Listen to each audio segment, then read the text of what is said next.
Polio का आलमी दिन हर साल 24 अक्टूबर को मनाया जाता है। ये दिन पोलियो के खात्मे के लिए आलमी कोशिशों और बच्चों को इस बीमारी से बचाने के लिए वैक्सीनेशन की अहमियत पर रोशनी डालता है। ये दिन दुनिया के कोने कोने से पोलियो के खात्मे की जंग में सफ़े अव्वल में मौजूद अफराद के अनथक ताउन को खिराज तहसीन पेश करने का मौका फराहम करता है। पोलियो वायरस क्या है? पोलियो एक संगीन बीमारी है। पोलियो वायरस एक शख्स से दूसरे शख्स में फैलता और दूसरे शख्स को मुतासर करता है। ये वायरस मुतासरा शख्स के दिमाग और रीढ़ की हड्डी पर असरअंदाज होता है, जिसके नतीजे में फालिज यानी जिस्म के हिस्सों को हरकत नहीं दे सकते। 1988 में पोलियो वायरस 125 ममालिक में मौजूद था, जिससे रोजाना एक अंदाजे के मुताबिक 1000 बच्चे मफलूज हो रहे थे। इस साल ग्लोबल पोलियो एरेडिकेशन इनिशिएटिव का आगाज किया गया। गुज़िश्ता 35 सालों में GPEI ने इस मकसद की तरफ काबिल जिक्र पेशरफ की है।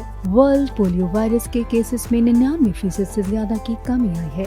ये बीमारी अब सिर्फ 2 ममालिक अफगानिस्तान और पाकिस्तान में मुसलसल मौजूद है। पाकिस्तान में 2021 में पोलियो का सिर्फ एक केस सामने आया था, लेकिन गुज़िश्ता साल 20 नए केसेस रिपोर्ट हुए। पाकिस्तान में रवा साल 3 पोलियो केसेस रिपोर्ट हुए हैं।